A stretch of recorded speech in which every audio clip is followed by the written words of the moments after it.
ఓం నమః శివాయ.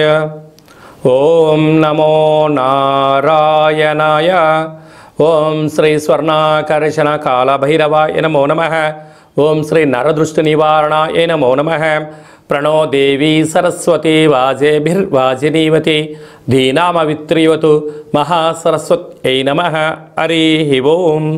మా ఛానల్కి స్వాగతం. చూస్తున్న వీక్షకులకు ప్రేక్షకులకు ప్రియ కాళభైరవ భగవద్బంధులకి స్వాగతం పలుకుతూ మమ్మల్ని ఎంతగానో ఆదరిస్తూ ఉండబడినటువంటి ప్రియ సోదర సోదరీమణులు అందరికీ కూడా మాఘ పంచమి వసంత పంచమి సాక్షాత్ మహాసరస్వదేవి అమ్మవారి యొక్క ఆశీస్సులు అందరినీ చల్లగా చూడాలని, నూతనంగా అక్షరాభ్యాసం చేసుకోబోతున్నటువంటి విద్యార్థులకు, గతంలో చదువుకుంటూ ఉండబడినటువంటి విద్యార్థులకు, ఉద్యోగస్తులకు, వ్యాపారస్తులకు, సంగీత సాహిత్య నృత్య గురువులకు అందరికీ కూడా అమ్మవారి యొక్క ఆశీస్సులు ప్రసాదించాలని, విద్యా వినయ సంపన్నం, విద్య ద్వారా వినయం, వినయం ద్వారా ఉద్యోగం, ఉద్యోగం ద్వారా ధనం, ఆ ధనం సద్వినియోగపరిచేటువంటి జ్ఞానశక్తిని బ్రహ్మశక్తిని ప్రసాదించాలని అమ్మవారిని వేడుకుందాం. 1వ తారీఖు 2వ నెల 2024 నుండి 29/2/2024 వరకు పుట్టినటువంటి వారందరికీ కూడా ముందస్తుగా జన్మదిన శుభాకాంక్షలు. గతంలో వివాహం చేస్తున్న వారికి వివాహ వార్షికోత్సవ శుభాకాంక్షలు. ద్వాదశ రాశుల్లో గ్రహ గమనాన్ని ఒకసారి వీక్షింపచేద్దాం.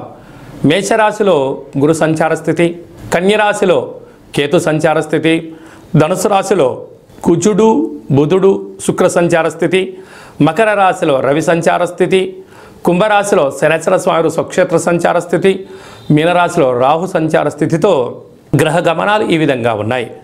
6వ తారీఖున కుజ భగవానుడు మకర రాశిలోకి ప్రవేశము, 12వ తారీఖున శుక్ర భగవానుడు మకర రాశిలోకి ప్రవేశము, 14వ తారీఖున రవి భగవానుడు కుంభరాశిలో ఉండబడిన శనితో కలిపి సంచార స్థితితో ద్వాదశ రాశుల్లో గ్రహ గమనాలు ఈ విధంగా ఉన్నాయి. కర్కాటక రాశి వారు మాఘమాస వసంత పంచమి సందర్భంగా ఎలాంటి విధి విధానాలు పాటిస్తే అమ్మవారి యొక్క ఆశీస్సులు కలుగుతాయో ఈ వీడియోలో సవివరంగా సంపూర్ణంగా తెలుసుకుందాం. కర్కాటక రాశిలో ఏ నక్షత్రాలు వస్తాయిగా పునర్వసు నక్షత్రంలోని చివరి పదం 4వ పదము, పుష్యమి నక్షత్రంలో 4 పాదాలు, ఆశ్లేష నక్షత్రంలో 4 పాదాలు కలిపితే కర్కాటక రాశి. చాలామందికి పుట్టినటువంటి కాల సమయంలో డేటా బర్త్లు లేనటువంటి ఏకైక కారణం చేత పేరు యొక్క మొదటి అక్షరాన్ని అనుసరిస్తూ ఆ రాశిని తెలుసుకొని ప్రయత్నం చేద్దాం. హీ, హూ, హే, హో, డా, డి, డు, డే, డో అక్షరాల వారందరూ కూడా కర్కాటక రాశి జాతకులే. కర్కాటక రాశికి అధిపతి చంద్రుడు. వీరు ఈ వసంత పంచమి రోజున పెరుగన్నము, దద్దోజనము, చక్కెర పొంగళి, తెలుపు వస్త్రాలు, తెలుపు గాజులు, తెలుపు పుష్పాలతో సరస్వతి మాతకు పూజ చేయడం వలన వీరికి మంచి జ్ఞానం కలుగుతుందని చెప్పి గమనించాలి. తృతీయంలో కేతు, 6వ స్థానంలో కుజ శుక్ర సంచార స్థితి ఉండడం వలన భూములు, వాహనాలు, బంగారు ఆభరణాలు, షేర్లు, క్రయ విక్రయాలు వీరికి యోగదాయకం అని చెప్పి గమనించాలి. సప్తమంలో రవి బుధ సంచార స్థితి, నూతన ఉద్యోగం ప్రయత్నం చేసేవారికి మంచి కాలము, ప్రభుత్వ ఉద్యోగంలో ఉండబడిన వారికి యోగదాయకము, ప్రమోషన్స్, విదేశానికి వెళ్ళాలి అనే వారికి యోగదాయకం అని చెప్పి గమనించాలి. అష్టమంలో శని సంచార స్థితి కారణం వలన శనివారం రోజున మీ జన్మ నక్షత్రం రోజున, అష్టమి మంగళవారం రోజున దూరావాయు జల ప్రయాణాలు పెట్టుకోవద్దు. వీలైనంత వరకు మౌనం, ధ్యానం, ఆధ్యాత్మికత మీకు మనశ్శాంతిని ప్రసాదిస్తుందని చెప్పి గమనించాలి. భాగ్యస్థానంలో రాహు సంచార స్థితి ఉండడం వలన ప్రేమికులు, భార్యాభర్తలు, పార్ట్నర్షిప్ వ్యవహారాల మధ్య కొద్దిగా మాట్లాడుకుంటూ మౌనంగా ఉంటూ ప్రతిదాన్ని పరిశీలించుకొని మాట్లాడుకోగలిగితే సమస్యలు మీ దగ్గరికి రావని చెప్పి గమనించాలి. రాజ్యస్థానంలో గురు సంచార స్థితి ఉండడం వల్ల వృత్తులు, ఉద్యోగాలు, విదేశీయాన వ్యాపారాలు, లావాదేవీలు, క్రయ విక్రయాలు యోగదాయకమని చెప్పి గమనించాలి. నీటి వ్యాపారాలు, ఆహార ఉత్పత్తులు, పాల వ్యాపారాలు, రొయ్యల చేపల బిజినెస్ల సేవారంగ కార్యక్రమాలు చేసేటువంటి వారందరికీ కూడా ఇది చాలా మంచి కాలము అని చెప్పి గమనించాలి. ఫిబ్రవరి నెలలో ముఖ్యమైనటువంటి పండుగల గురించి, తిథుల గురించి క్లుప్తంగా సవివరంగా సంపూర్ణంగా తెలుసుకుందాం. 3వ తారీఖున పుష్యమాస బహుళ అష్టమి, 9వ తారీఖున పుష్యమాస అమావాస్య, శ్రవణ నక్షత్ర సందర్భంగా శ్రీ క్షేత్రపాలక కాళభైరవ స్వామి స్మరణ యోగదాయకం. అలాగనే కాళభైరవ స్వామి యొక్క స్మరణ, ధ్యానము, అష్టక పఠనము, పూజ, సునకపు మహారాజు గారికి ఆహారాన్ని ప్రసాదంగా పెట్టడం వల్ల సకల దుష్టగ్రహాలు తొలగిపోతాయని చెప్పి గమనించాలి. అలాగనే మీకు కుదరకపోతే ఈ కిందనే మనం సంప్రదించినట్లయితే మీకు క్షేత్రపాలక కాళభైరవ స్వామి యొక్క పూజా విధానాన్ని సంపూర్ణంగా వాట్సాప్ ద్వారా, వీడియో కాల్ ద్వారా చూపించడం జరుగుతుంది. అలాగనే మనకు 10వ తారీఖున మాఘమాస ప్రారంభం, 14వ తారీఖున వసంత పంచమి, సరస్వతి మాత అందరికీ వాక్కును, జ్ఞానాన్ని ప్రసాదించిన రోజు కనుక నూతనంగా 3 సంవత్సరాలు పడినటువంటి అబ్బాయిలకు, అమ్మాయిలకు మొట్టమొదటిసారిగా అక్షరాభ్యాసం రాయించేటువంటి రోజు కనుక తల్లిదండ్రులు ఈ యొక్క డేట్ని గుర్తుపెట్టుకొని మీ యొక్క అక్షరాభ్యాసం చేయించండి, అంతా మంచిగా కలుగుతుంది.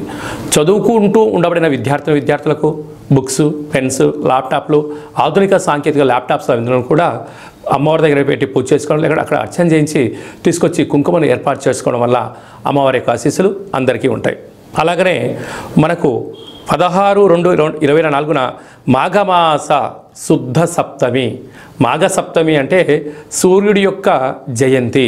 ఆ రోజు భావన ఋషి కళ్యాణం, సూర్యనారాయణ స్వామి కళ్యాణము, యోగా, ఆసనం, మెడిటేషన్ చేసే వారందరికీ కూడా చాలా పర్వకాలము కనుక ఆ రోజు సూర్యారాధన చేయడము, తెల్ల జిల్లేడు యొక్క ఆకులను తెచ్చి భుజముల పైన పెట్టుకొని స్నానం చేయడము, ఆ తెల్ల జిల్లేడు యొక్క ఆకులను విస్తరగా ఏర్పాటు చేసుకొని సూర్య భగవానుడికి ప్రీతికరమైనటువంటి గోధుమలతో కూడుకున్న ఆహారాన్ని నైవేద్యంగా పెట్టడము, సూర్య నమస్కారాలు, సూర్య ఆసనాలు చేయడం వల్ల అంటే వేసవి కాలానికి మనం స్వాగతం పలకబోతున్నటువంటి మొట్టమొదట పర్వకాలం అవ్వడం వలన నిత్యం ఆరోగ్యం, సూర్యనారాయణ దేవత యొక్క ఆశీస్సులు ఉండాలని కోరుకుంటూ ఆరోగ్యం భాస్కరాదిత్యత అని చెప్పుకుంటాం.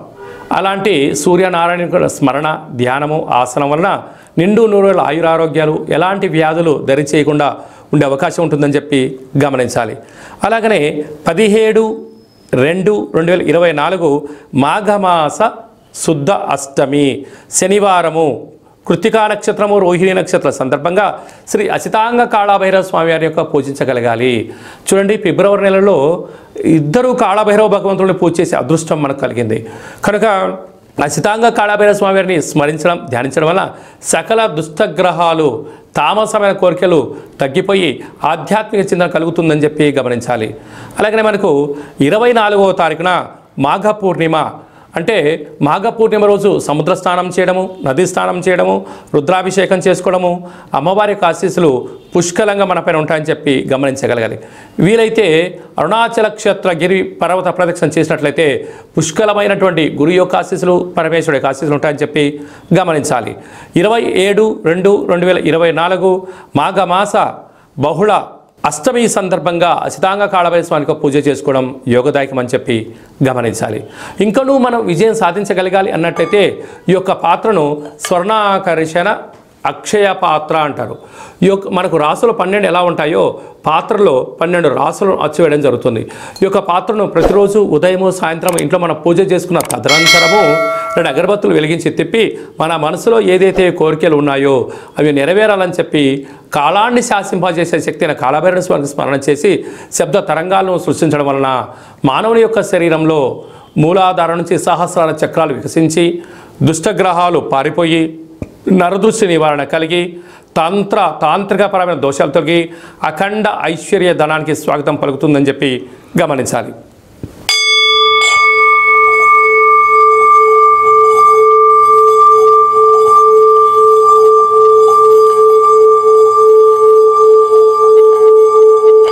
ఇలాంటి శబ్ద తరంగాలు సృష్టించడం వల్ల గృహంలో లక్ష్మీదేవి కలకలలాడుతుందని చెప్పి గమనించాలి. ఈ యొక్క స్వర్ణాకర్షణ అక్షయ పాత్రతో పాటు కాళభైరవ స్వామి యొక్క పిరమిడ్ని, డాలర్ని, కంకణాన్ని, సౌభాగ్య ఉట్టిని మీకు అందజేస్తూ మీ పేరుపైన కూష్మాండ దీపాన్ని, కాళభైరవ హోమాన్ని చేయించి మీకు వీడియో కాల్ ద్వారా పూజా కార్యక్రమాన్ని ప్రసారం చేయడం కూడా జరుగుతుంది. ఆసక్తి గలవారు ఈ కింద నెంబర్ని సంప్రదించవచ్చు. అలాగే మీ వ్యక్తిగత జాతకం తెలుసుకోవాలనుకుంటున్నారా? మీ పేరు, పుట్టినటువంటి తేదీ, నెల, సంవత్సరం, పుట్టిన సమయ రాశి మీరు పంపించగలిగినట్లయితే సంపూర్ణంగా 100 సంవత్సరాల జాతకం రాసి పంపించి మీరు పుట్టినప్పుడు గ్రహ గమనాలు ఎలా ఉన్నాయి, ప్రస్తుతం ఎలా ఉన్నాయి, రాబోయే కాలం ఎలా ఉన్నాయో సవివరంగా సంపూర్ణంగా క్లుప్తంగా తెలియజేయడం జరుగుతుంది. ఇలా డేటా బర్త్లు లేనటువంటి వాళ్ళు ఎవరైనా ఉన్నట్లయితే మీ పేరు యొక్క మొదటి అక్షరాన్ని అనుసరిస్తూ రమణ శాస్త్రం ద్వారా అనగా గవళ ద్వారా భూత, భవిష్యత్, వర్తమానాన్ని తెలియజేయడం జరుగుతుంది. కనుక అపాయింట్మెంట్ తీసుకొని సంప్రదించగలరు.